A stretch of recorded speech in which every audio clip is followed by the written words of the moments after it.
Chronic माल nutrition को assess करने के लिए बेस्ट पैरामीटर कौन सा है। बहुत चांसेस है लेक्यूबेटिस अल्सर होने के, अगर ज़्यादा स्कोर है तो उसको कम चांसेस है होने के या फिर नहीं होगा। ठीक है, आज आप मेरे साथ सीखेंगे ESIC UPSC के लिए खास तैयार किए गए हुए most important practice questions.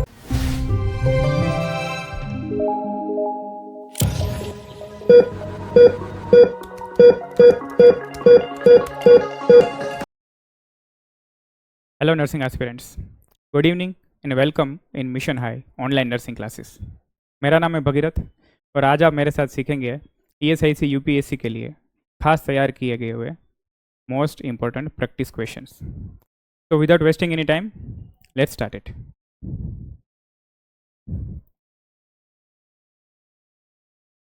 So the first question is, what is the first phase in wound healing? Option A, inflammatory phase. Option B, hematostasis phase. Option C, maturation phase या फिर option D, proliferative phase। तो देखो, wound healing के 4 phase है, चारों phase के option यहाँ पे दी गए हैं। इसमें से सही ऑप्शन है ऑप्शन बी, हेमेटोस्टेसिस फेज। ठीक है, ये है फर्स्ट फेज। इसका दूसरा फेज है इन्फ्लामेटरी फेज, इसका तीसरा फेज है प्रोलिफरेटिव फेज और इसका चौथा फेज है मैच्योरेशन फेज। अगर देखा जाए तो हेमेटोस्टेसिस के अंदर भी और 4 फेजेस है। जो सबसे पहला है वासोकॉन्स्ट्रिक्शन,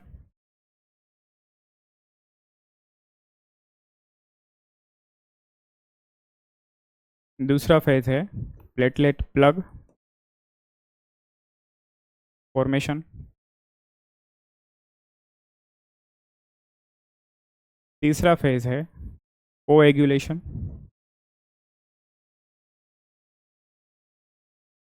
और चौथा फेज है फिब्रियोलाइसिस या फिर फाइब्रोलाइसिस।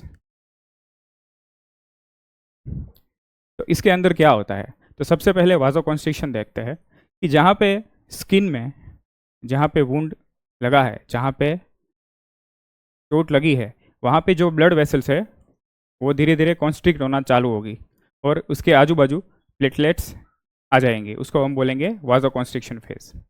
फिर दूसरा फेज चालू होगा जो है प्लेटलेट प्लग फॉर्मेशन। इससे क्या होगा कि जो भी ब्लड वेसल्स रप्चर हुई है उसमें से प्लेटलेट आके इस जगह पे इकट्ठा हो जाएंगे और एक टेम्पररी यहाँ पे प्लग बना देंगे। उसको हम बोलेंगे टेम्पररी प्लग फॉर्मेशन। उसके बाद तीसरा फेज चालू होगा, वो है कोएगुलेशन। कोएगुलेशन में क्या होगा कि जो भी ब्लड वेसल्स रप्चर हुई है और प्लेटलेट जो आए हैं उनमें से क्लोटिंग फैक्टर्स यहाँ पर आएंगे और यहाँ पे कोएगुलेशन की प्रक्रिया चालू होगी और यहाँ पे एक क्लॉट बनाएंगे। और आखिर का फेज है फिब्रियोलाइसिस, मतलब कि यहाँ जो फाइबर्स का क्लॉट बना था उस फाइबर का क्लॉट का लाइसिस होता है और जो नीचे की ब्लड वेसल्स है वो अपने जो सबसे पहले चोट लगने से पहले जो परिस्थिति है उस पर आने की कोशिश करते हैं, उसको है बोलते हैं फिब्रियोलाइसिस। और ये चारों फेज थे हेमेटोस्टेसिस फेज के। अब आएगा दूसरा फेज जो है इन्फ्लामेटरी फेज। इन्फ्लामेटरी फेज में क्या होगा कि जहाँ पे चोट लगी है, जहाँ पे वुंड है, वहाँ पे इन्फ्लामेशन होगा, मतलब कि यहाँ पे आजू बाजू स्वेलिंग होगा और जो हमारा इम्यून सिस्टम है वो यहाँ पे एंटीबॉडीज भेजेगा। उससे क्या होगा कि हमें सेकेंडरी इन्फेक्शन लगने से बचाएगा वो। तो वो है इन्फ्लामेटरी फेज। उसके बाद है तीसरा नंबर का फेज है प्रोलिफरेटिव फेज। प्रोलिफरेटिव में क्या होगा कि ये जो वुंड की एजिस है वो एजिस से वुंड हील होना स्टार्ट होगा और धीरे धीरे वो हील होगा। और लास्ट फेज है मैच्योरेशन फेज। मैच्योरेशन में क्या होगा कि ये जो क्लॉट है वो बना हुआ वो एकदम पूरी हमारी जो स्किन है वो वापस इंटेक हो जाएगी। इसके नीचे जो सबक्यूटेनियस फैट है वो भी पूरा वैसा का वैसा हो जाएगा और एक स्कार टिश्यू इसके ऊपर फॉर्म हो जाएगा। वो है मैच्योरेशन फेज। मैच्योरेशन फेज का एक और नाम भी है जिसको रीमॉडलिंग फेज भी कहा जाता है, जो है आखिरी फेज। ठीक है, तो इस क्वेश्चन था वो क्वेश्चन था कि वुंड हीलिंग में जो फर्स्ट फेज है वो क्या होता है, वो हेमेटोस्टेसिस है। हेमेटोस्टेसिस के और 4 फेज हमने देखे, वासोकॉन्स्ट्रिक्शन यानी कि वेसल्स कॉन्स्ट्रिक्ट होना, दूसरा है प्लेटलेट प्लग फॉर्मेशन, तीसरा है कोएगुलेशन, चौथा है फिब्रोलाइसिस। और वुंड हीलिंग के दूसरा फेज है इन्फ्लामेशन, तीसरा फेज है प्रोलिफरेटिव फेज और आखिरी फेज है मैच्योरेशन और दूसरा नाम है रीमॉडलिंग फेज। तो इसका सही आंसर है option B, haemostasis phase. Next question देखते हैं।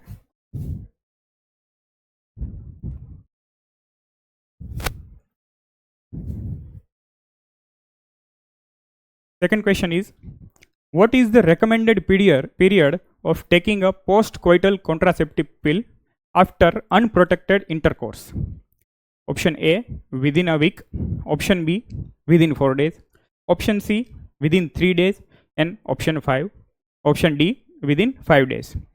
तो देखो, हम सबको पता है, टीवी में काफ़ी बार हमने एड्स देखी है कि जो पिल की एड आती है वो क्या बोलते हैं, 72 आवर्स, विदिन 72 आवर्स हमें कॉन्ट्रासेप्टिव पिल लेनी होती है, इमरजेंसी पिल। और 72 आवर्स मतलब कि कितने दिन होते हैं, विदिन 3 डेज। तो क्वेश्चन 2 का आंसर है option C, within 3 days. Next question पे जाते हैं। तो the third question is, what is the nursing approach to use when the patient thinks that his or her food is poison? तो ये देखो, ये साइकेट्रिक का क्वेश्चन है। इसमें क्या कहना चाहता है कि जब कोई पेशेंट जो होता है उसको एडमिट करते हैं और वो खाना खाना से इनकार कर देता है, क्या बोलता है कि मेरा जो खाना है उसमें दवाई मिलाई गई है, उसमें जहर मिलाया गया है, या फिर मुझे वश में करने के लिए कुछ इसमें डाला गया है। जब ऐसा पेशेंट बोल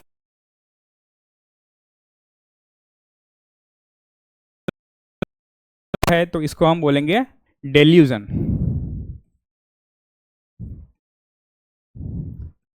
डेल्यूजन का मतलब क्या होता है कि पेशेंट ने अपने मन में या फिर कोई भी पर्सन ने अपने मन में कुछ संभावनाएं बना दी है, कुछ विचार बना दिया है, और उसको आप कुछ भी करके, आप कोई भी लॉजिकल आर्ग्यूमेंट दे के उसको ऐसा मना नहीं सकते कि आप गलत हो या फिर ऐसा नहीं होता, उसको हम बोलेंगे डेल्यूजन। तो ये एक थॉट की बीमारी है। और जब पेशेंट ऐसा सोचते हैं कि सब मिल के मुझे मारने की कोशिश कर रहे हैं या फिर मेरे खाने में ऐसा वैसा कर रहे हैं, उस डेल्यूजन को हम बोलेंगे डेल्यूजन ऑफ परसेक्यूशन।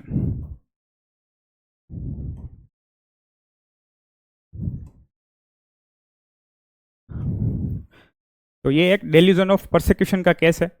तो इसमें हमें क्या करना चाहिए, तो इसके आइए इसके ऑप्शंस देखते हैं। ऑप्शन ए है, allow the patient to consume packed food और food from अनओपन containers, fruit and eggs. Option B है, assure the patient that all food served in the hospital is safe to eat. Option C है, offer food in the patient's own container. And option D है, explain to the patient that it is a symptom of a disease. तो आइए एक एक करके option देखते हैं। पहले हम ऑप्शन बी देखते हैं कि assure the patient that all food served in the hospital is safe to eat. तो जैसे हमने पहले बात करी कि अगर उसको डेल्यूजन है तो आप उसको किसी भी आर्ग्यूमेंट से उसको ये कन्विंस नहीं कर सकते हैं कि ये फूड ठीक है, तो ये ऑप्शन होगा गलत। ऑप्शन सी है, offer food in the patients on container. ऐसा करने से तो वो उस कंटेनर में लेके फिर वो खाना फेंक देगा, वो नहीं खाएगा। ऑप्शन सी भी गलत है। ऑप्शन डी है कि explain to the patient that it is a symptom of a disease. तो उसको ये बताने से कोई फायदा नहीं होने वाला, वो मानने ही नहीं वाला कि वो बीमार है। तो ये ऑप्शन भी गलत है। तो ऑप्शन सही है option A, allow the patient to consume packed food और फूड फ्रॉम अनओपन कंटेनर्स, या फिर फ्रूट या एग्स। मतलब कि जो पैक फूड होते हैं, जो सील पैक होते हैं, जो कंपनी से बन के आते हैं, जिसको मतलब हम उसको अगर तोड़ेंगे तो वो खराब हो जाएगा, मतलब वो सील पैक फूड उसको देना है कि तुम अपने आंखों के सामने खोलो और उसे खाओ, तो वो कन्विंस हो जाएगा कि ये फूड सेफ है और उसके बाद वो उसको खाना चालू करेगा। तो right option is option A, allow the patient to consume packed food. Next question देखते हैं।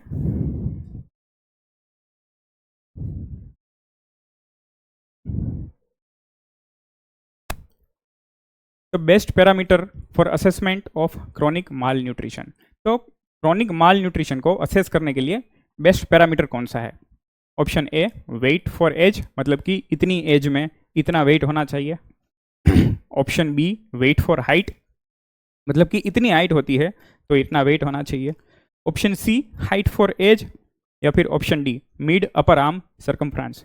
तो यहाँ पे देखते हैं option A, weight for age. तो देखो ये ज़रूरी नहीं है कि अगर 4 साल का बच्चा है तो उसकी हाइट या फिर उसका बॉडी का जो ढांचा है वो 4 साल के बच्चे की तरह ही हो। तो ये वेट फॉर एज भी गलत चीज़ है। और ऑप्शन बी है वेट फॉर हाइट, यानी कि जितनी हाइट होती है, जितनी हाइट होती है उतना वेट होना चाहिए। तो ये पैरामीटर क्रॉनिक माल न्यूट्रिशन को असेस करने के लिए एकदम सही है। तो इसमें हमें पता चलेगा कि वो माल नरिश है, माइल्ड माल नरिश है या फिर सीवियर माल नरिश है। तो इसका राइट ऑप्शन है option B, weight for height. Next question पे जाते हैं। फिफ्थ क्वेश्चन है, which of the following method is most suitable for the couple who is already having 2 children's.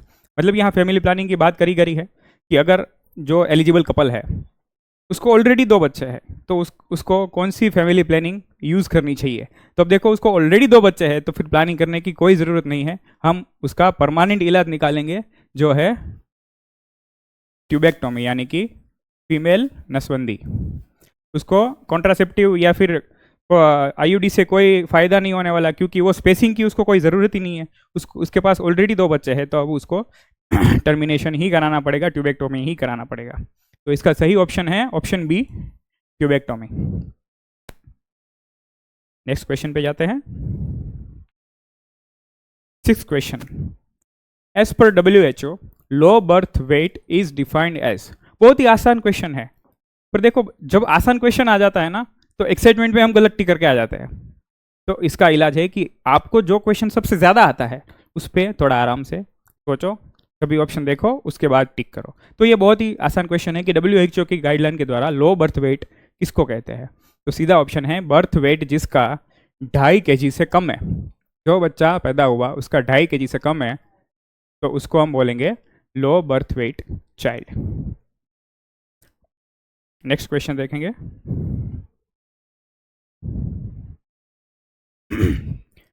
7th question is congenital absence or closure of a normal body orifice or tubular organ is called। तो question क्या क्या कहना चाहता है कि congenital absence of closure of a normal body orifice, मतलब कि अगर किसी बॉडी का जो ओरिफिस है या फिर कैविटी का जो क्लोजर है या फिर उसका ओपनिंग जो पार्ट है, अगर वो एब्सेंस है, वो है ही नहीं, या फिर कोई ट्यूबुलर ऑर्गन है जैसा कि इसोफेगस, तो उसका अगर ओपनिंग ही नहीं है या फिर क्लोजर ही नहीं है तो उसको हम क्या बोलेंगे। यहाँ पे 4 ऑप्शन दिए गए हैं। Option A fistula, option B atresia, option C hernia and option D stenosis. तो यहाँ पे इसका राइट आंसर है आंसर बी, अट्रेसिया। देखते हैं अट्रेसिया का मतलब क्या होता है। मान लो कि इसोफेगस का ही एग्जांपल लेते हैं कि ये इसोफेगस है, पर इसोफेगस अगर स्टमक के साथ जुड़ती नहीं है तो इसको हम बोलेंगे इसोफेजियल अट्रेसिया। मतलब कि कोई भी ट्यूबुलर ऑर्गन है, ठीक है, उसका जो क्लोजर पार्ट है वो है ही नहीं, मतलब एब्सेंट है, तो उसको हम क्या बोलेंगे, अट्रेसिया। यहाँ पे देखते हैं फिस्यूला का मतलब क्या होता है। फिस्यूला मतलब कि अगर कोई भी 2 ट्यूबुलर ऑर्गन्स है, जैसे कि एक इसोफेगस, इसको मान लो ट्रेकिया, तो इसोफेगस और ट्रेकिया के बीच में मान लो ये एबनॉर्मल ओपनिंग बन गई है। यहाँ पे ओपनिंग है जो होनी नहीं चाहिए, तो इसको हम बोलेंगे फिस्यूला, और इस कंडीशन को बोलेंगे ट्रेकियो इसोफेजियल फिस्यूला। ट्रेकियो इसोफेजियल फिस्यूला इसको बोलेंगे फिस्यूला। अट्रेसिया क्या था कि है ही नहीं ओरिफिस, उसको बोलेंगे अट्रेसिया। फिस्यूला किसको बोलेंगे कि जो 2 ट्यूबुलर के बीच में जो एबनॉर्मल ओपनिंग है, इसको फिस्यूला बोलेंगे। अब हर्निया देखते हैं। हर्निया किसको बोलते हैं कि कोई भी ऑर्गन, ये मान लो कि ये ऑर्गन है, ये इसकी कैविटी है और ये दूसरी कैविटी है, ठीक है, तो कोई भी ऑर्गन अपनी जगह छोड़ के, अपनी कैविटी छोड़ के अगर दूसरी कैविटी में प्रोट्यूज हो जाता है, अपनी कैविटी को छोड़ के दूसरी कैविटी में चला जाता है, तो इसको हम बोलेंगे हर्निया। और लास्ट ऑप्शन है स्टेनोसिस। स्टेनोसिस किसको बोलेंगे कि जो वाल्वुलर जगह है, जहाँ पे कोई वाल है, जहाँ पे कोई ओरिफिस है, वो श्रिंक हो गया है, सांकड़ा हो गया है, तो उसको हम बोलेंगे स्टेनोसिस। जैसे कि माइट्रल वाल स्टेनोसिस हो गया, तो ऐसी जगह होती है। पाइलोरिक स्टेनोसिस हो गया कि जो जगह है वो उसकी इलास्टिसिटी बहुत ही ज़्यादा होके वो एकदम कम हो जाता है, श्रिंक हो जाता है, तो इसको हम बोलेंगे स्टेनोसिस। तो इस क्वेश्चन का आंसर है option B, atresia. Next question देखते हैं।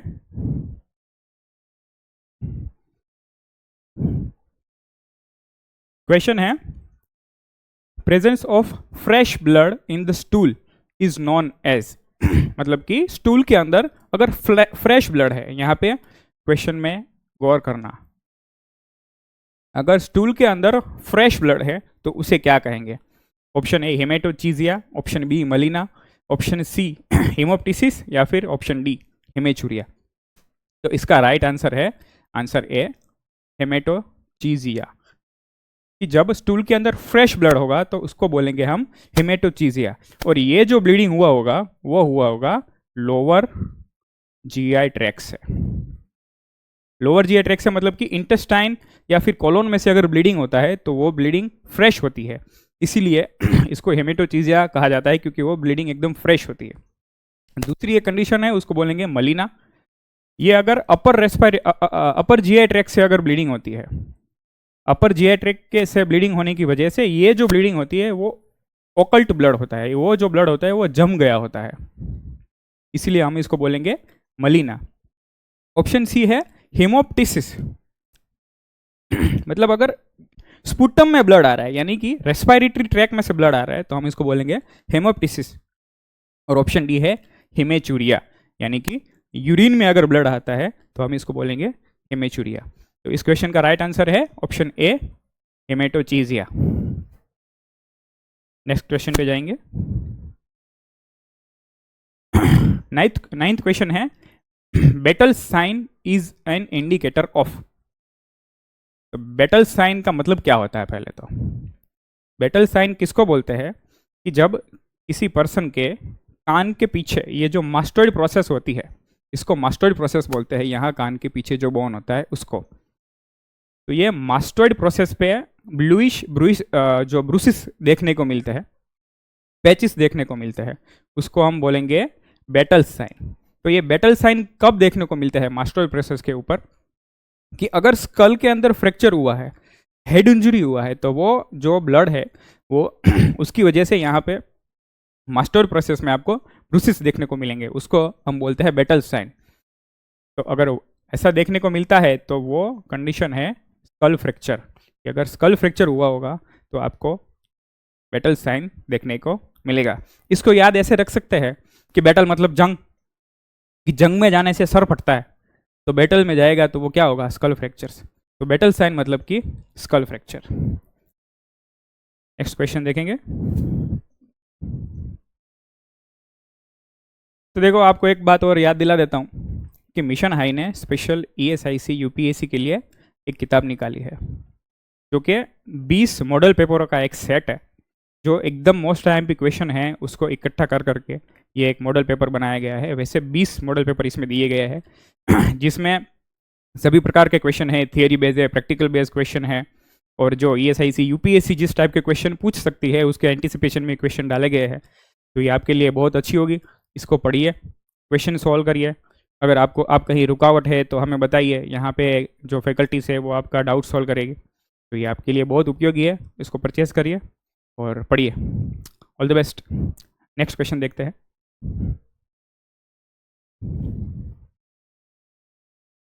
So the 10th question is, the contraceptive that affects sperm motility, capacitation and survival is।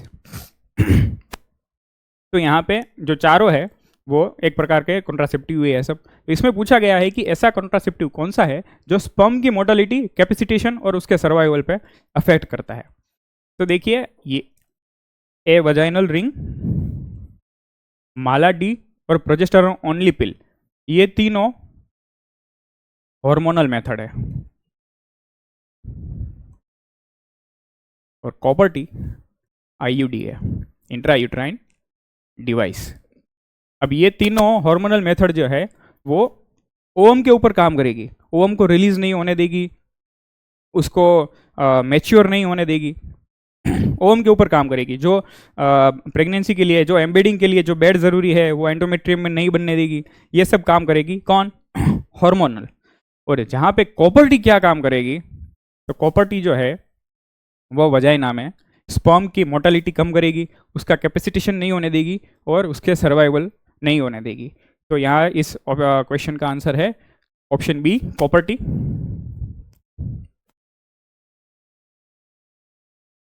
Next question is nurse giving oxygen therapy. So nurse should know that it has to be humidified because, तो question है कि अगर आप किसी को oxygen दे रहे हो तो ऑक्सीजन देने से पहले उसको ह्यूमिडिफाइड करा जाता है, मतलब कि ह्यूमिडिफायर में पानी से होकर ऑक्सीजन को पास किया जाता है। क्यों किया जाता है, उसका कारण क्या है? तो उसके ऑप्शन दिए गए हैं। Option A, oxygen is a hot air and it may burn the trachea. Option B, oxygen is a dry gas and thickens the mucus.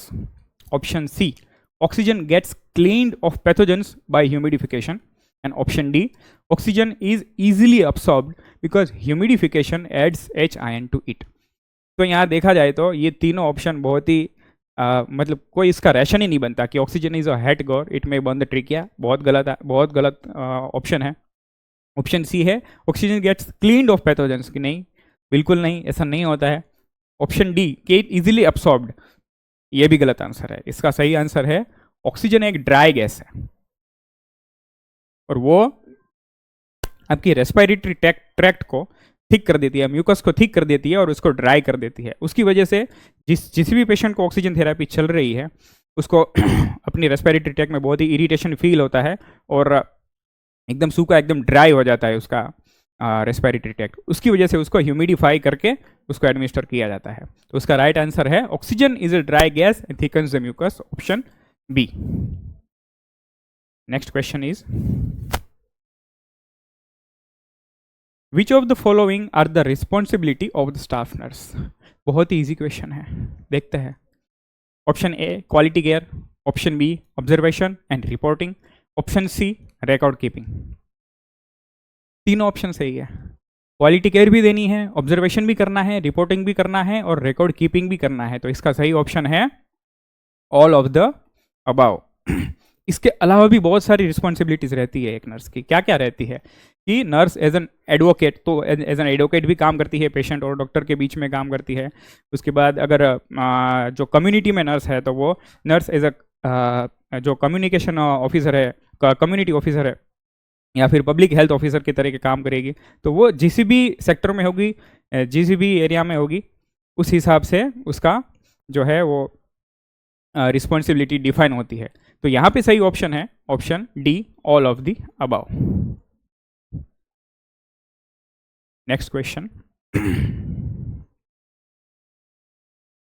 Brydon scale is used for assessing the risk of.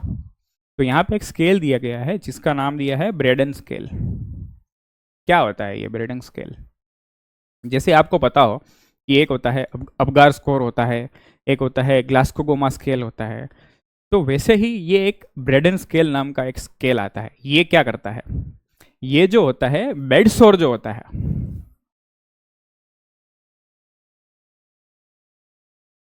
उसको predict करने के लिए use होता है, वो है Brydon scale.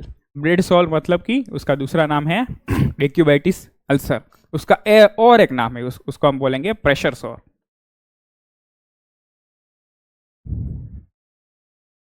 ठीक है, तो ब्रेडन स्केल यूज होगा बेड सोर और प्रेशर सोर को प्रिडिक्ट करने के लिए यूज होगा। तो ये स्केल के अंदर 6 पैरामीटर्स है। ठीक है, ये पैरामीटर्स हम देखेंगे। पहला पैरामीटर है सेंसरी परसेप्शन,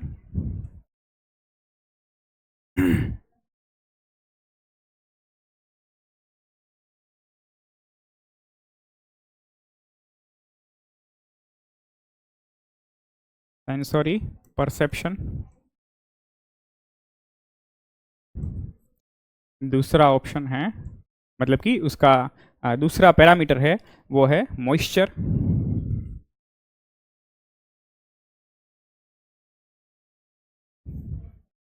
तीसरा पैरामीटर है activity.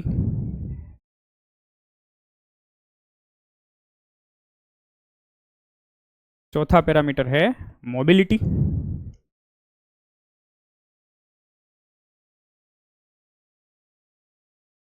Fifth parameter is nutrition. And sixth and last parameter is friction and shear.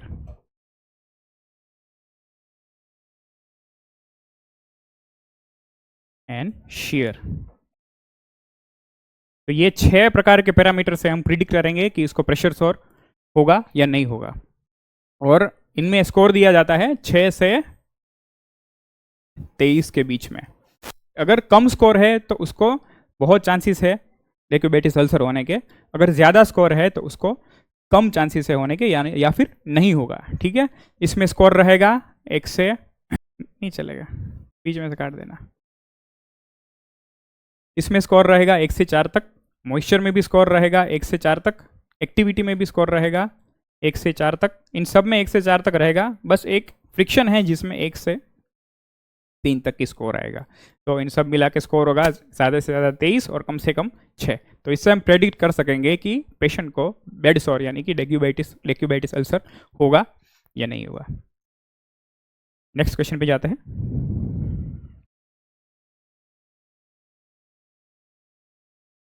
First step of nursing process, इससे आसान क्वेश्चन मैंने आज तक नहीं देखा। नर्सिंग प्रोसेस का सबसे फर्स्ट स्टेप क्या है? तो ये हम फर्स्ट ईयर में, वो भी फंडामेंटल्स के अंदर, सबसे पहली चीज़ यही सीखते हैं। वो क्या है? Nursing process. तो नर्सिंग प्रोसेस के अंदर सबसे पहला स्टेप होगा असेसमेंट, यानी कि हम असेसमेंट करेंगे, उसका ऑब्जेक्टिव और सब्जेक्टिव डेटा लेंगे, क्या है उसको हम बोलेंगे असेसमेंट। दूसरा स्टेप है, यही दूसरा स्टेप है, दूसरा डायग्नोसिस, तीसरा स्टेप प्लानिंग, चौथा स्टेप इम्प्लीमेंटेशन, और पांचवा क्या है? इवैल्यूएशन। तो यही है नर्सिंग प्रोसेस। तो इसका फर्स्ट स्टेप है असेसमेंट, उसका सही जवाब है ऑप्शन ए। नेक्स्ट क्वेश्चन पे जाते हैं।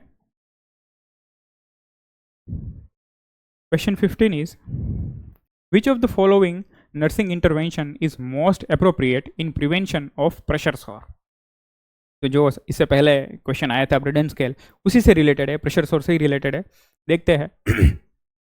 पूछा गया है कि उसको प्रिवेंट करने के लिए जो फॉलोइंग ऑप्शन दिए गए हैं उसमें से सबसे अप्रोप्रिएट कौन सा है? Option A, provide frequent bath to patient. Option B, maintaining the patient skin moist. Option C, frequent turning and repositioning of the patient. And option D, frequent feeding. तो हम सबको पता है बेड सोर कैसे होता है। जब कोई भी पेशेंट बहुत ही लंबे समय से बेड रिडन होता है, अपनी जगह से हिलता नहीं है, और वो जगह मॉइस्ट होती है, उसको अगर बार बार चेंज नहीं किया गया है और फ्रिक्शन ज़्यादा है, तो उसको क्या होंगे? बेड सोर। तो ये बेड सोर से बचने के लिए हमें क्या करना होता है? ये सीधी बात पूछी गई है। तो provide the frequent bath to patient, नहीं। अगर पेशेंट को फ्रीक्वेंट बाथ प्रोवाइड करेंगे तो उसकी स्किन मॉइस्ट रहेगी, उसको ज़्यादा होने के चांसेस है। Option B, maintaining the patient skin moist, नहीं, मॉइस्ट नहीं रखेंगे, उससे तो और ज़्यादा होगा। ऑप्शन डी, फ्रीक्वेंट फीडिंग, नहीं, फीडिंग से उसके ऊपर कोई इफेक्ट नहीं आने वाला। अगर अच्छा खाना खिलाते हैं वो अलग बात है, क्योंकि न्यूट्रिशन जो है वो ब्रेडन स्केल का एक पैरामीटर है, पर उसका फीडिंग से कोई लेना देना नहीं है। तो सही ऑप्शन है option C, frequent turning and repositioning of the patient. अगर पेशेंट बेड रिडन है तो उसको फ्रीक्वेंट उसकी पोजीशन चेंज कराना, left to right, right to left, उसको अपवर्ड बिठाना थोड़ी देर के लिए। तो ऐसी पोजीशन अगर चेंज करेंगे तो उसको प्रेशर सोर होने के चांसेस बहुत ही कम है। तो उसका सही ऑप्शन है option C, frequent turning and repositioning of the patient. Next question देखते हैं।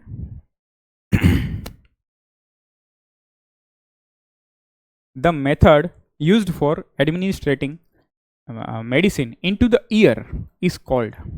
हम कान में दवाई डालते हैं, जो ड्रॉप्स डालते हैं, उसको क्या बोलेंगे? Option A, instillation. Option B, injection. Option C, inhalation. And option D, infiltration. एक एक करते ऑप्शन देखते हैं। पहला ऑप्शन है इंस्टिलेशन। अगर किसी बॉडी ओरिफिस में या कैविटी में अगर हम कोई मेडिसिन इंस्टिलेट करते हैं, यानी कि ड्रॉप्स के थ्रू डालते हैं, अगर किसी कैविटी में 1 by 1 ड्रॉप्स के थ्रू डालते हैं, तो इसको हम बोलेंगे इंस्टिलेशन। मतलब कि इसका आंसर ही है इंस्टिलेशन, कि अगर कान में दवाई डालते हैं तो उसको हम बोलेंगे इंस्टिलेशन। मतलब ear drops, eye drops, nose drops, ये सब क्या होता है? इंस्टिलेशन। अब इंजेक्शन क्या होता है? तो ये जो हम IM IV जो इंजेक्शन देते हैं, सब क्यू, ये जो पेरेंट्रल रूट है, मतलब कि स्किन के थ्रू होके उसको IM देना, इंट्रावीनस में देना, इंटरमस्कुलर देना, सब क्यू देना, ये सब पेरेंट्रल रूट होता है। तो इंजेक्शन उसमें आता है पेरेंट्रल रूट में। उसके बाद है इनहालेशन। ये अगर रेस्पिरेटरी ट्रैक थ्रू, और वो भी किसी भाप के द्वारा, अगर कोई भी चीज़ हमको उसको इनहाल करनी पड़ती है, पेशेंट को इनहालेशन दे देते हैं, तो उसको बोलेंगे इनहालेशन।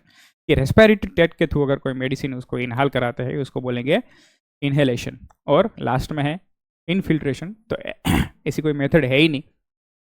अगर हमारी IV कैन्यूला जो पेशेंट को लगाई हुई है, और वो अपनी जगह से हट जाती है, तो उसको हम इनफिल्ट्रेशन बोलेंगे। कि मेडिसिन अपनी जगह में नहीं जाके दूसरी जगह जाती है, तो उसको इनफिल्ट्रेशन बोलते हैं। उसको इसकी मेथड के साथ कोई लेना देना है नहीं।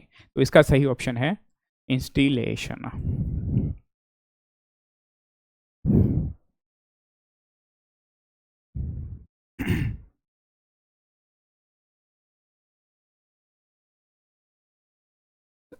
अगला क्वेश्चन देखते हैं। Question 17, which of the following site is recommended for adult as a safe site for the majority of intramuscular injection. अगर इंट्रामस्कुलर इंजेक्शन देना है किसी पेशेंट को, तो उसके लिए सबसे सेफ साइट कौन सी है? तो आइए देखते हैं। ऑप्शन ए है वेंट्रोग्लूटियल साइट, ऑप्शन बी है dorsogluteal site, sorry vastus lateralis site, option C है डोर्सल ग्लूटियल साइट, और ऑप्शन डी है रेक्टस फॉर्मारिस। तो देखो, ये सबको पता है कि वेंट्रोग्लूटियल साइट है जो IM के लिए सबसे आइडल है। अब देखते हैं वो है क्या, वेंट्रोग्लूटियल साइट है क्या। तो मान लो ये पेशेंट को राइट लेटरल पोजीशन में सुलाया है और इसको IM इंजेक्शन देना है। ये उसका लेग है और ये है इलियाक क्रिस्ट। इलियाक क्रिस्ट सबको पता है कि जो पेल्विक बोन के ऊपर जो इसी एक क्रिस्ट बनती है, उसको इलियाक क्रिस्ट बोलते हैं। ठीक है। अब ये पेशेंट राइट लेटरल पोजीशन में है, तो ये इलियाक क्रिस्ट के एकदम नीचे ऐसे पंजा रखने से ये इंडेक्स फिंगर और मिडिल फिंगर के नकल्स के बीच में जो जगह पड़ती है, ये जगह है, ये है वेंट्रोग्लूटियल साइट, और ये है IM इंजेक्शन के लिए आइडल मानी जाती है। अब ऑप्शन बी देखते हैं। वास्टस लेटरालिस जो है वो बच्चों के लिए, मतलब नियोनेटल में अगर IM देना है, तो उनके लिए जो वास्टस लेटरालिस साइट है वो आइडल रहेगी, वो थाई के लेटरल में होगी। मान लो ये थाई है बच्चे की, ठीक है, और ये बाहर का भाग है थाई का, वो होगा वास्टस लेटरालिस। ये होगा वास्टस लेटरालिस। ये थाई है, ये अंदर का भाग है, ये बाहर का भाग है, लेटरल साइड। और वास्टस लेटरालिस जो है वो बच्चों में आइडल साइट मानी जाती है, और एडल्ट के अंदर वेंट्रोग्लूटियल साइट। तो आंसर इज वेंट्रोग्लूटियल साइट। देखो, मेरा हैंडराइटिंग बहुत ही खराब है, पर देखो गुजराती में एक कहावत है कि पाका गड़े काठा ना चढ़े। मतलब कि एक टाइम अगर पसार हो जाता है, चला जाता है, तो उसके बाद अगर आप उसमें चेंजेस करने की कोशिश करोगे तो वो नहीं आता है। तो ठीक, आपके केस में भी यही है कि देखो, ये टाइम है पढ़ाई करने का, ये टाइम है ESIC क्रैक करने का। अगर ये टाइम चला जाएगा तो उसके बाद कब आएगा पता नहीं है। तो आप भी मेहनत करिए, और पाका गड़े काठा ना चढ़े, हमारी जो ना था, मेरे जैसा ना हो, और अभी मेहनत करिए और अभी लग जाए। All the best. तो नेक्स्ट क्वेश्चन पे आते हैं, back to the business. Which of the following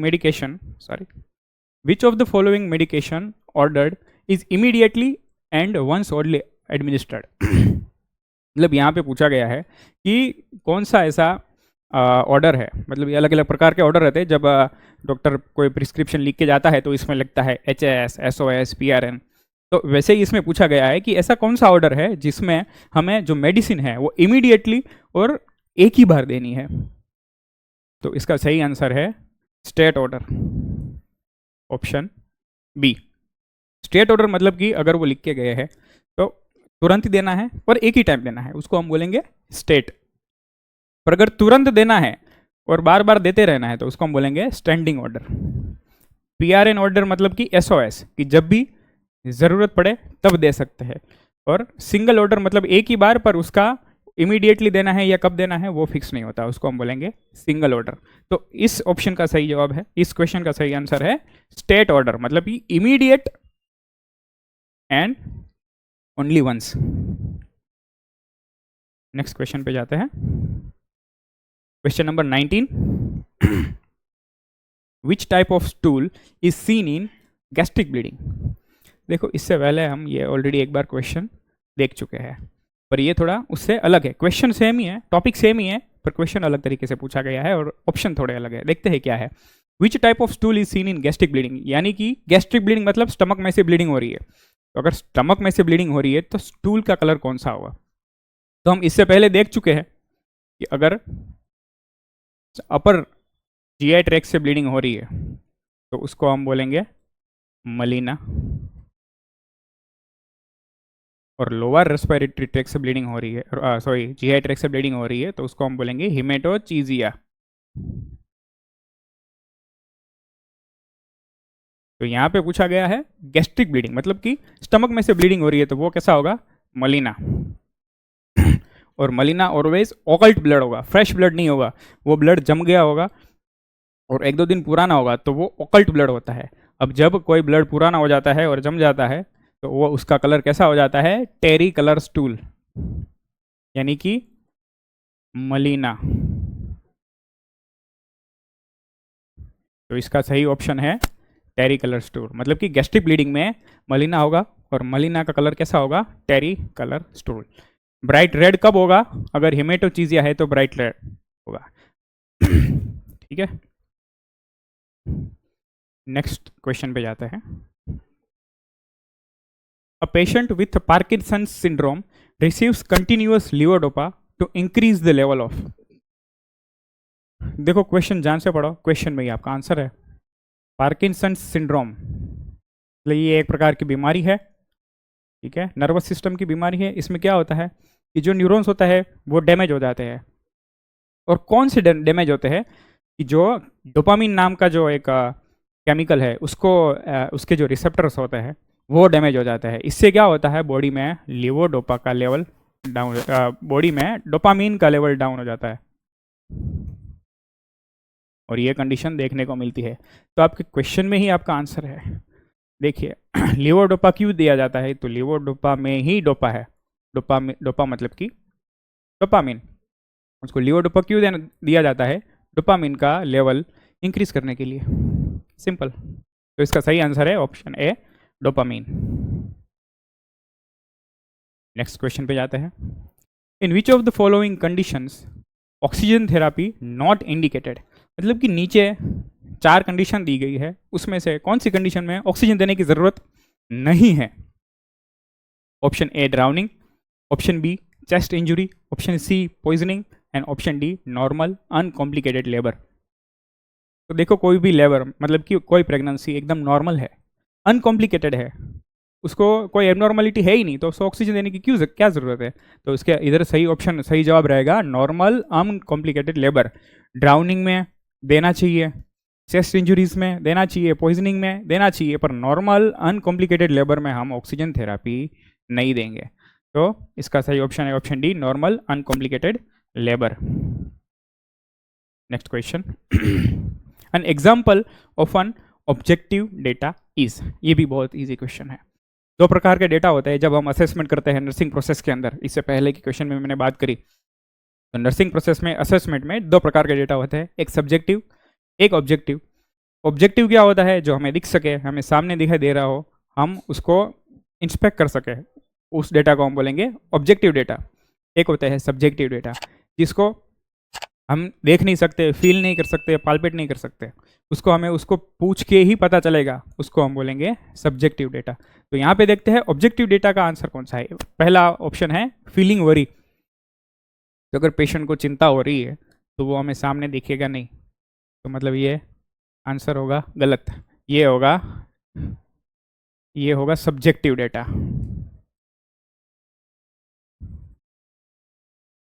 दूसरा ऑप्शन है डिस्कलरेशन ऑफ द स्किन, मतलब अगर उसकी चमड़ी के अंदर डिस्कलरेशन का डिस्कलरेशन देखने को मिलता है तो वो हमें अपनी आंखों से दिखेगा, तो वो है ऑब्जेक्टिव डेटा, जो हमारा आंसर है। फिर इचिंग, कि अगर किसी को खुजली हो रही हो तो वो भी हमें दिखेगा नहीं, वो बताएगा तभी पता चलेगा। अगर उसमें रैशेस हो गए हैं, खुजा खुजा के उसमें लीजन्स हो गए हैं, पैचिस हो गए हैं, तो हमें दिखेगा, तो ऑब्जेक्टिव होगा। पर उसको इचिंग फील हो रही है वो हमें पता नहीं लगेगा, तो ये भी हुआ सब्जेक्टिव डेटा। और है नोजिया, तो नोजिया भी हमें नहीं पता लगेगा। अगर वॉमिटिंग हो रही है तो हमें दिखेगा कि वॉमिटिंग हो रही है, पर नोजिया हमें पता लगेगा नहीं कि उसको नोजिया फील हो रहा है, तो वो हमें बताएगा तभी पता लगेगा, वो दिखेगा नहीं हमें, तो वो है सब्जेक्टिव डेटा। तो इसका सही आंसर है option B, discolouration of the skin, तो वो एक ऑब्जेक्टिव डेटा है। नेक्स्ट क्वेश्चन पे जाता है।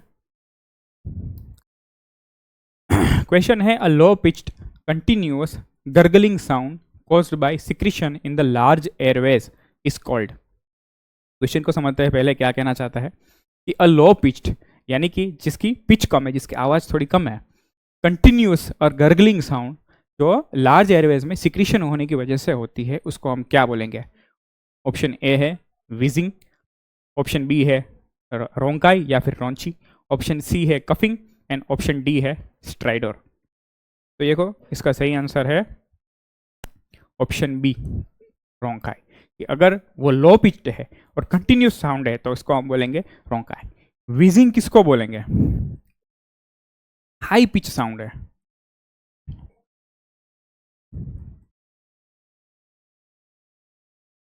उसको हम बोलेंगे विजिंग। हाई पिच्ड और म्यूजिकल साउंड, जैसे कोई सीटी बजा रहा हो वैसे ही आवाज आएगी, उसको हम बोलेंगे विजिंग। कफिंग किसको बोलेंगे? देखो कफिंग तो पता ही है, कफिंग की आवाज कैसी होती है। कफिंग की आवाज हम सबको पता ही है, जो कोई खांसी खाता है तो जो आवाज होती है वही कफिंग की आवाज होती है। और लास्ट में है स्ट्राइडर, तो स्ट्राइडर भी हाई पिच और म्यूजिकल साउंड होती है। तो इन दोनों में अंतर क्या है? तो जो विजिंग है वो मोस्टली एक्सेलिंग के वक्त सुनाई देता है, और स्ट्राइडर जो है वो इनहेलिंग के वक्त सुनाई देता है। जब इनहेल कर रहे हो तब अगर साउंड सुनाई देती है तो इसको हम बोलेंगे स्ट्राइडर, और एक्सेल कर रहे हो और तब विजिंग साउंड आती है और तब ये हाई पिच साउंड आती है तो उसको हम बोलेंगे विजिंग।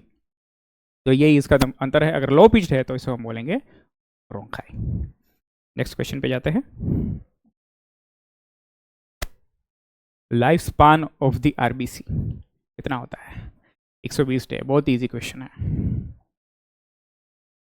पर इसके साथ साथ हम और भी चीज़ों के लाइफ स्पान देख लेते हैं, जैसे कि प्लेटलेट।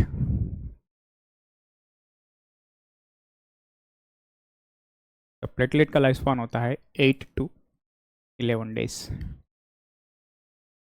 और एक चीज़ आती है WBC।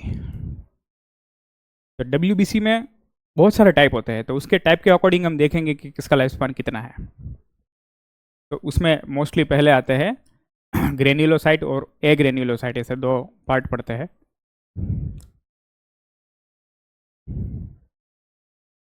ग्रेन्युलोसाइट्स और ए ग्रेन्युलोसाइट।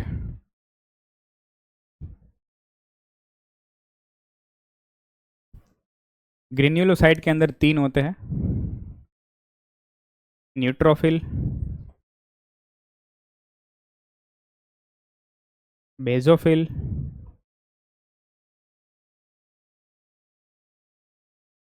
और इओसिनोफिल।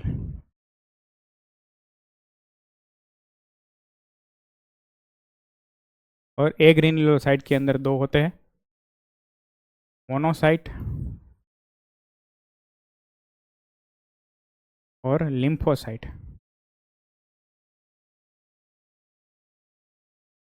ठीक है, तो अब देखते हैं। जो न्यूरोफिल होते हैं उसका लाइफ स्पान होता है 24 आवर्स से भी कम। बेजोफिल होता है, इसका लाइफ स्पान होता है 1 से 2 दिन का। इओसिनोफिल जो होते हैं इसका लाइफ स्पान होता है 2 से 5 दिन का। अब देखते हैं एग्रेन्युलोसाइट। तो जो मोनोसाइट होता है उसका भी लाइफ स्पान रहता है 24 घंटे या उससे कम के आसपास का। पर जो लिम्फोसाइट होता है, टी लिम्फोसाइट और बी लिम्फोसाइट, ये इनका लाइफ स्पान या तो महीनों तक रहता है या फिर कई साल तक रहता है, क्योंकि ये है एंटीबॉडीज है, ये मेमोरी सेल है। इनको याद रखना है कि कौन सा इन्फेक्शन लगा है, कौन सा इन्फेक्शन नहीं लगा है, कौन सा एंटीजन पहले आए हुए हैं, कौन से एंटीजन नहीं आए हुए हैं। ये काम बी और टी सेल को करना है, इसलिए इनका लाइफ स्पान या तो महीनों में होता है, कहीं कहीं का सालों तक होता है। ठीक है, एक बार और देख लेते हैं। आरबीसी का लाइफ स्पान होता है 120 डेज, प्लेटलेट का होता है 8 से 11 दिन। डब्ल्यूबीसी, इसमें ग्रेन्यूलोसाइट डब्ल्यूबीसी में जो न्यूरोफिल्स है उसका लाइफ स्पान है 24 घंटे के आसपास। बेजोफिल है उसका लाइफ स्पान है 1 से 2 दिन। ईओसिनोफिल है उसका 2 से 5 दिन। और ए ग्रेन्युलोसाइट में मोनोसाइट 24 घंटे के आसपास, और लिम्फोसाइट में टी और बी सेल मंथ्स या फिर years later, years to come. तो नेक्स्ट क्वेश्चन देखते हैं। एंटीबॉडीज आर प्रोड्यूस्ड बाय, अभी इससे पहले जो क्वेश्चन था उसमें मैंने बता ही दिया कौन बनाता है एंटीबॉडीज, लिम्फोसाइट।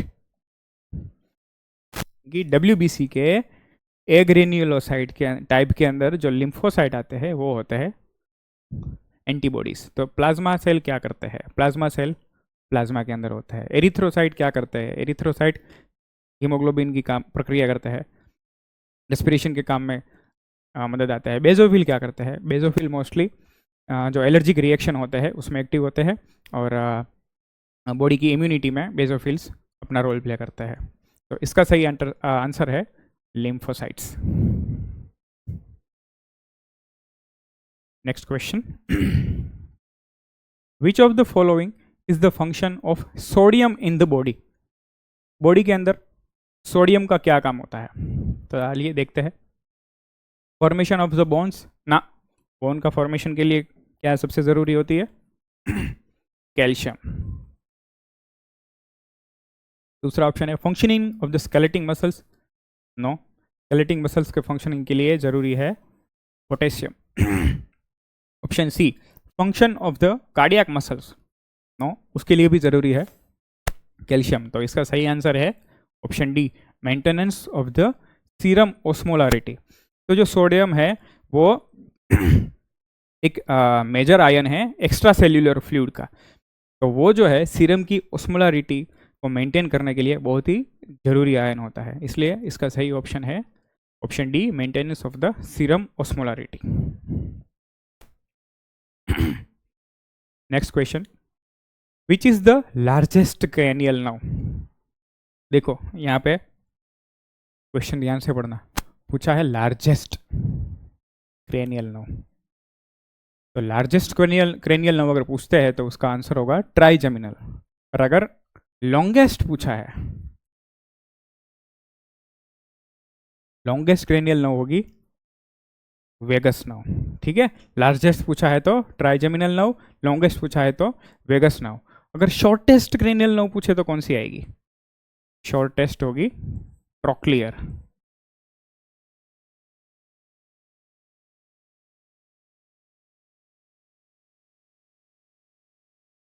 ट्रॉक्लियर होगी शॉर्टेस्ट। ठीक है, इसका सही आंसर है option B, trigeminal nerve, largest cranial nerve of the human body. Next question देखते हैं। The flow of pancreatic juice into the duodenum is controlled by, मतलब कि जो पेंक्रियाटिक जूस होता है, पेंक्रियाज जो जूस सिक्रीट करता है, उसका जो फ्लो डियोडेनम में जाता है उसको जो होता है कंट्रोल कौन करता है। तो आइए थोड़ा देखते हैं। ठीक है, मान लो ये मैंने बना दिया इधर लीवर, लीवर जैसा दिख नहीं रहा है पर इसको लीवर एज्यूम कर देना। ठीक है आप लोग, ये मैंने इधर बना दिया गॉल ब्लैडर, और ये है मान लो पेंक्रियास।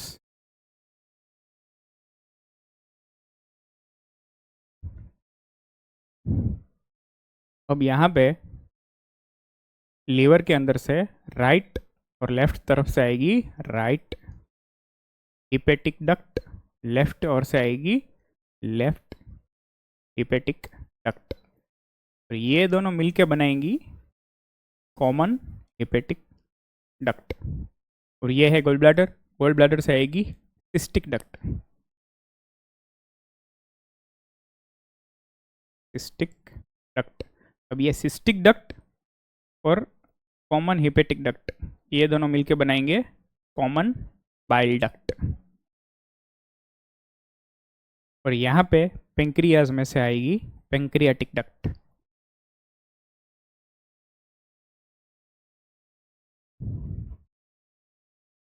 पेंक्रियाटिक डक्ट और कॉमन बाइल डक्ट ये दोनों मिलके बनाएंगी एम्प्यूला ऑफ वाटर।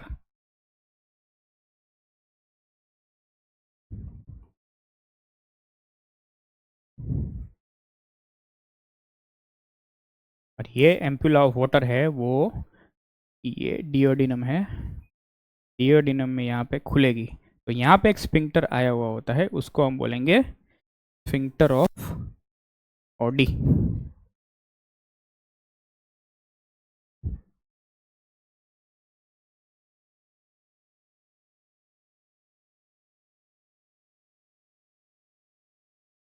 तो ये पेंक्रियाटिक जूस और कॉमन बाइल डक्ट दोनों अगर साथ में आएंगे तो उसको हम बोलेंगे एम्पुला ऑफ वाटर। पर ये एम्पुला ऑफ वाटर जिस जगह पे खुलता है इसको हम बोलेंगे स्फिंक्टर ऑफ ओडी, जो बाइल और पेंक्रियाटिक जूस दोनों को कंट्रोल करेगा डिओडिनम में जाने से, आना से, कितनी ज़रूरी है कितना नहीं है, कब सिक्रीट करना है, ये सब कंट्रोल करेगा स्फिंक्टर ऑफ ओडी। यहाँ पे पेंक्रियाटिक डक्ट का एक और नाम भी है जिसको हम बोलेंगे डक्ट ऑफ विरसंग, डक्ट ऑफ विरसंग। ठीक है, वो जो मेन पेंक्रियाटिक डक्ट होती है उसका दूसरा नाम है डक्ट ऑफ विरसंग। तो इस क्वेश्चन का अब आंसर देखते हैं, आपके सामने है, दिखा दिया। तो एम्पुला ऑफ वाटर किसको बोलेंगे? जो पेंक्रियाटिक डक्ट यानी कि डक्ट ऑफ विरसंग और कॉमन बाइल डक्ट दोनों मिलकर बनाती है, उसको हम बोलेंगे ampulla of Vater. Duct of Wirsung किसको बोलेंगे? जो मेन पेंक्रियाटिक डक्ट होती है, पेंक्रियाज में से बाहर आती है, इसको हम बोलेंगे duct of Wirsung. Sphincter of Oddi किसको बोलेंगे? जो एम्पुला ऑफ वाटर और डिओडिनम के बीच में आया हुआ होता है उसको स्फिंक्टर ऑफ ओडी बोलेंगे। तो इस क्वेश्चन का आंसर है option C, sphincter of Oddi. Pyloric antrum किसको बोलेंगे? स्टमक में से जो पाइलोरिक कैनाल है जो डिओडिनम में खुलती है उसको हम बोलेंगे पाइलोरिक एंट्रम। तो इसके साथ कोई लेना देना है नहीं, उसको हम बोलेंगे पाइलोरिक एंट्रम। तो इस क्वेश्चन का आंसर है स्फिंक्टर ऑफ ओडी के the flow of pancreatic juice into the duodenum is controlled bye sphincter of OD. Next question देखते हैं।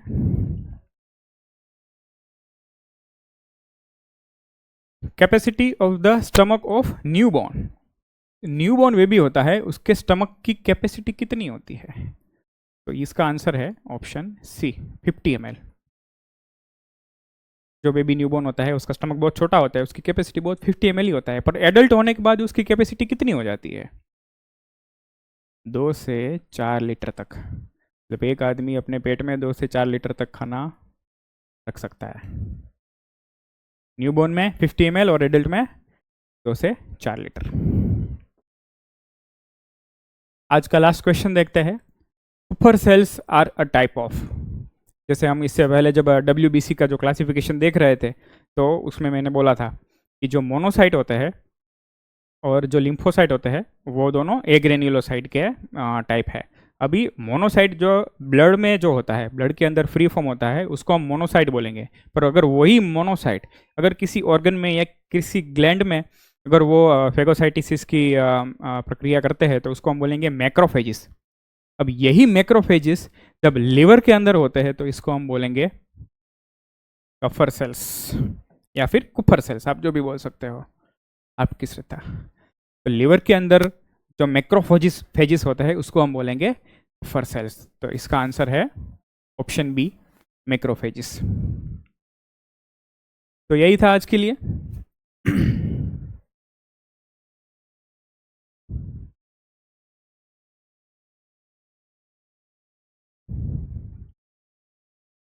आज के क्वेश्चन इतने ही थे, पर अभी मैं आपको एक बहुत ज़रूरी बात बता देता हूँ कि मिशन हाई द्वारा 3 बुक्स का एक कॉम्बो तैयार किया गया है, जिसमें आएगी मिशन परिचारिका, मिशन ओल्ड पेपर्स और नोट सेट बूस्टर। अगर ये तीनों बुक आप साथ में परचेस करते हैं तो आपको एक टेस्ट सीरीज है वो फ्री में मिलेगी। तो अभी जाइए, इसको परचेस कीजिए और ज़्यादा से ज़्यादा इसको पढ़ने की कोशिश करिए। और साथ साथ ESIC नर्सिंग ऑफिसर चैंपियन नाम की एक टेस्ट सीरीज़ भी तैयार की गई है। ये टेस्ट सीरीज़ जो है वो आप 499 में परचेस कर सकते हैं। इसको टेस्ट सीरीज़ को आपको जाने के लिए आपको इस वेबसाइट पे जाना होगा जिसका नाम है missionhighnurses.com। तो ये जो मटेरियल है वो बहुत हाईली क्वालिफाइड फैकल्टी द्वारा तैयार किया गया है।